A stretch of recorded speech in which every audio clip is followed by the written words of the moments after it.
No, you used to be the, what do you call it? They come up the Cable car. cable car, right. I think that was only 3 cents. Wow. It might have been. And where did that come up? It started right at the, where it went on fire. Yeah, Many hundred years ago. Okay. Where they come in from New York City with all the people would like to go to stay for the summer and everything, and then they would go up and get the ride up the cable car. I think my relative was. That was well before your time, Dean. Yeah, I'm only 79. I'm a kid here. You, a guy. Yeah, you are kid. But the Bell family was unbelievable. I mean, and people were Wonderful people. Wonderful people. Started the school of the hospital. My brother was the first baby born in 1927.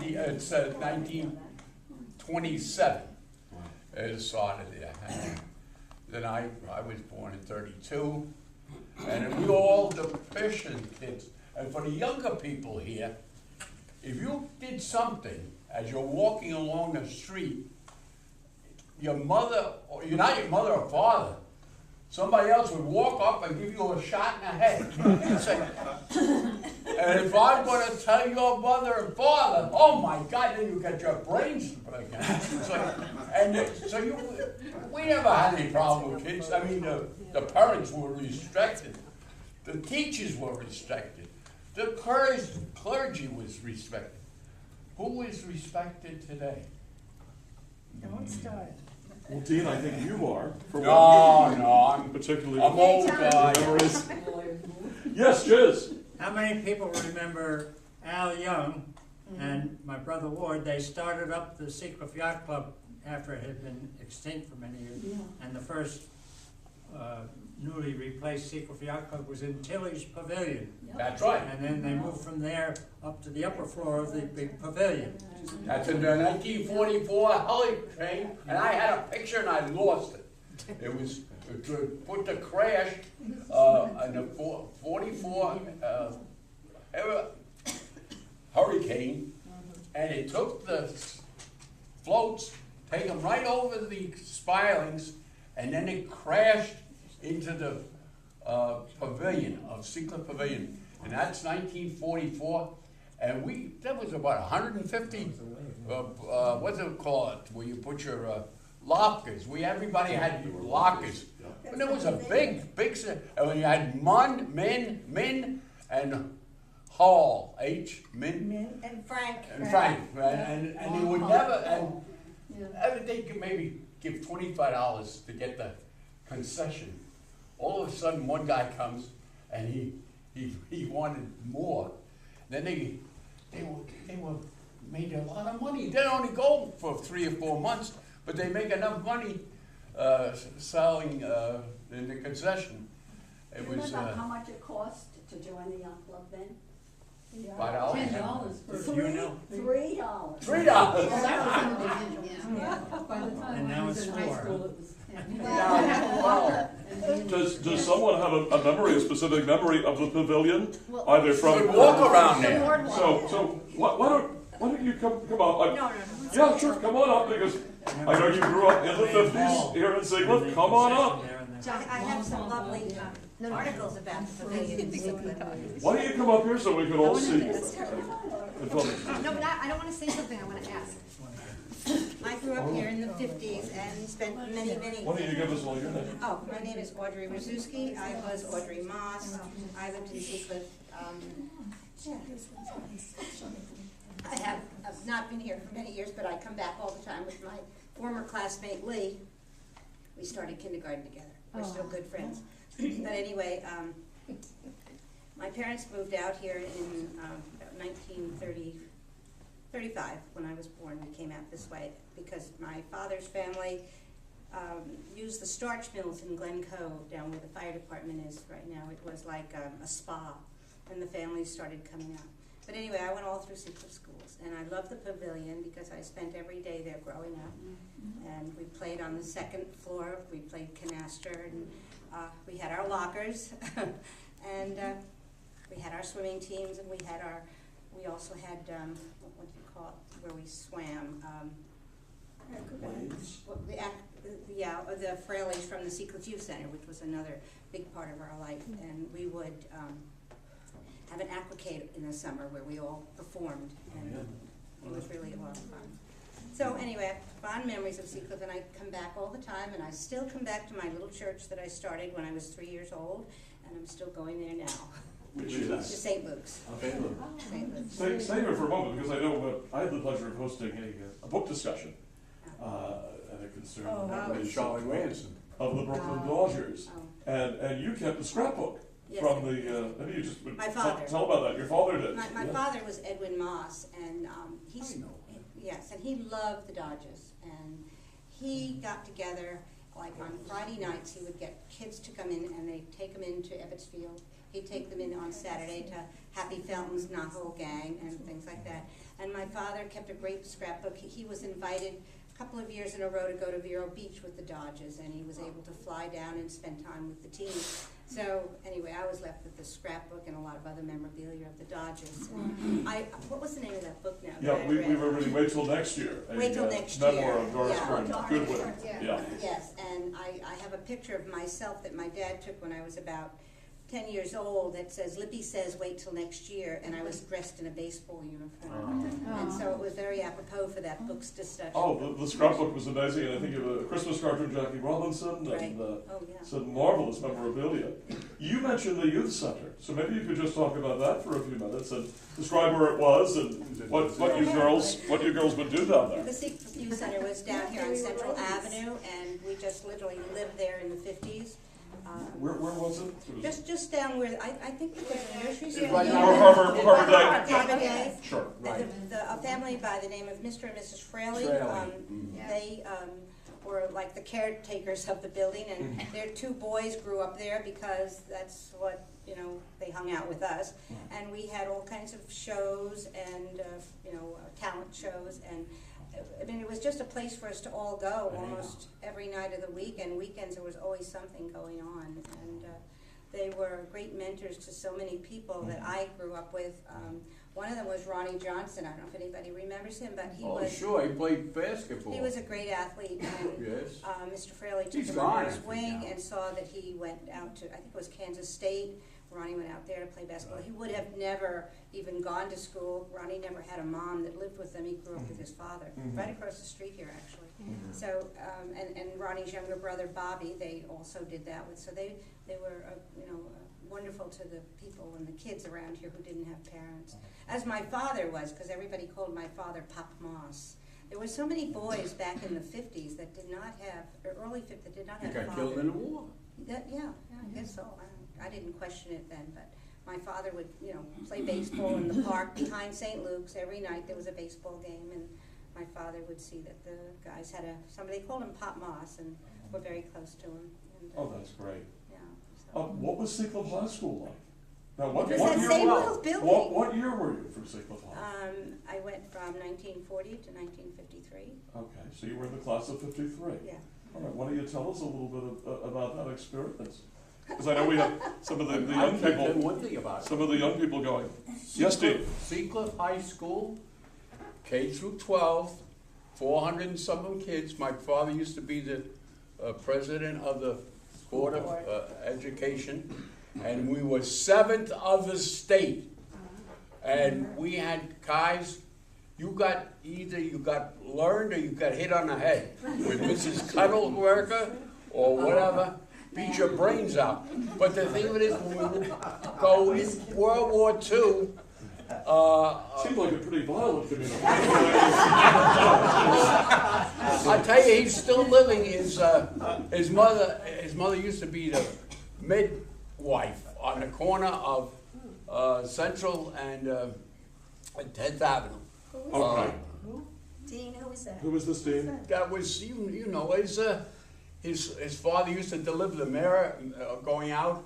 I know him from Glenwood Landing, but they lived here. He's still living, and he was in second. He went to high school, and he said he held his.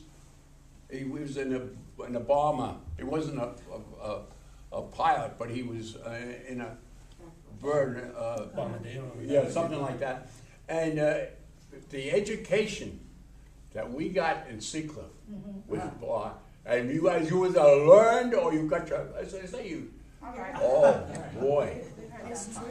But They had a torture chamber. Yes, that's what they we used to have a big electric battery, and it would go with we have a electric chair? What are you saying? No, it makes a horn, and they blow the horn, and we would have airways.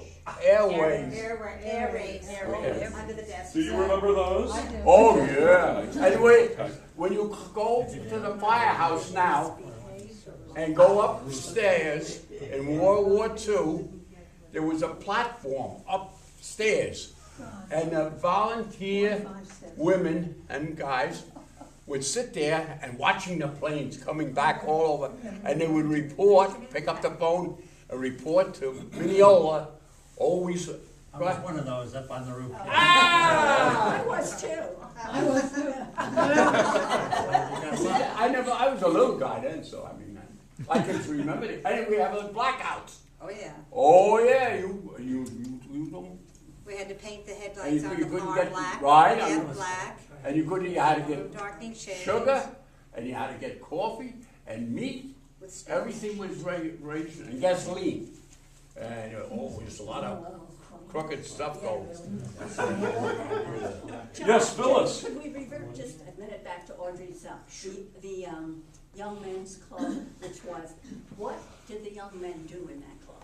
It was called the Young It was a Men's Club. social thing. Okay, now the Young Men's Club, was this over at the youth center? That's right, many years ago. Okay, so do you That's know what before the, my time. Yeah, it was a social thing it was a social thing? for young The men. young men. Okay, Chiz, were you ever a member of that? No. The Young Men's Club? Okay, and were there any, They were older. No, I was too They young. weren't kids. They were Okay. adults. so would have been, what, teenage years or No, older than that? Older than that. Okay. You want to know? Dean, were you in the Young Men's Oh, Club? no, I was too young. You were too young, I was okay. going back in the right at the change of the century. The young men's You'll club go was over pretty where, well- I'm sorry, Dean. Yes, sorry. Dean, with the Young Men's Club. was pretty well gone. The building wasn't, but the club was. Oh, there was a building? When, Oh, yeah. Oh, yeah, they built the building. Okay, And where then- was that building, Gene? Right where it is. Right now. Where it is. Oh, It's the so the same youth building. center, And okay. They kept fine. it going by renting it out. That we said And where the dancing HSS school is. And there's stuff there, Right. you know, that people would rent it out. But the Young Men's Club was pretty well gone by the time I was born, which was Okay. 24. Yeah, I don't Okay. remember. It was Okay. worn out. Okay, so that But was it in the was in the teens. days when Seacliff was started, and it was a place where the young men would get together. Okay. And they had projects and things to do. Chiz, anything on that? Any follow-up on Not that? on that, no. Right, it's- You got something else? Okay, why don't we hear, would someone like to talk about, and Audrey, thank you. I just wanted Yeah, to say. we got more, yeah. When I was in school, we were in the 10th grade, we made the film that was sent to Europe that everybody saw. Oh, yeah, tell us about that. That was when I was a sophomore in high school, and what they did is they wanted to send a film over to Europe to show them how to build a town and run a town, and it was with the help of the Seacliff Youth Center. And I was in the film, and Lee and many of our other friends, and two of our best friends were like in the lead characters. Lee's mom and dad were in the film, and we were all part of it as they filmed this to show. It was right after the war, and it wanted to show how you could build a town again. And that's So was that 1951? yeah, about Audrey? 51, 52. And who yeah. sponsored the making of that film? Was that the State Department? I don't Yeah, know. I think it I was. believe so. I think, Yes. I think we can still see that film on I have YouTube. it. Yeah. YouTube. I have it. Okay, great. Yeah. They showed it. We got a question here. Yeah, I don't understand did you actually build something or? No, what it was like a documentary to show that was supposed to be sent to the towns in Europe, in Germany, where it had been bombed, about how a village can get together, and parents and students and everything get organized to get a town back on its feet again. Oh, I see. That's more or less the point Okay. of what the film was. Was we didn't realize it at the time, we just thought we were making a movie. Why not? You didn't realize you were part of propaganda. I still have a copy of it, I have it on CD, I think, at home Talk now. John? about the youth center. Yes, Carol. Yeah, Right, it's in there. around, a lot of people can get a copy of it if they want Well, it. you should let the people know, in 1936, 7, That was 8, before 9. our time. All the Russians came Oh, from, yes. go on, tell Oh, yeah, about the Russians. okay. Audrey, would you When I was in high discuss school, that? like in 1950, all the Russians came over here, and they'd come to our school, and I was the hostess of the day. That was my job, to show the Russian students around and show them the classrooms and introduce them to the teachers.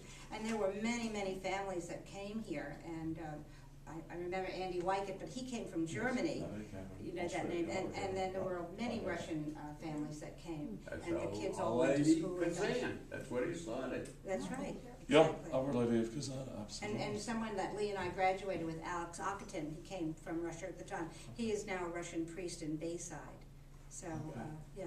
But there were many, many families came. My mother always referred to them as white Ivan Russians. Bushin. Yeah, Ivan they were and Alice Bushin. They were Well, right. okay, well, I never knew the They difference. were the money Russians. Yeah. Did you ever hear the story about the They spy? weren't right, they weren't. I'm sorry, folks. Yes, Gene? There was we never knew whether it was really true or not, Right. because the Royal Scarlet, which is where the mayor has his office now. Yes, a certain law office was And the located Conlins there. owned it, and, That's self-serving. and, there was a young man came in, spoke very little, and would just buy things.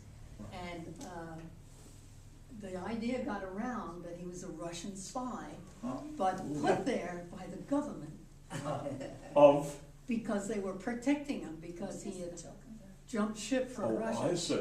And they brought him to Seacliff because all the Russians were here, and they thought he'd be at home. Well, of course, the White Russians Didn't want the river. totally would have nothing to do with him.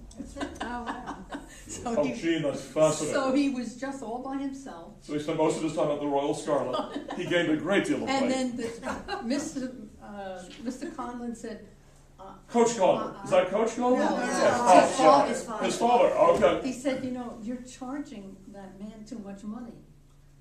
And the young teenage Russian clerk said, yeah. I I am. said that. We Thank also you, had Gene. the Look, can we hear it for Audrey? Come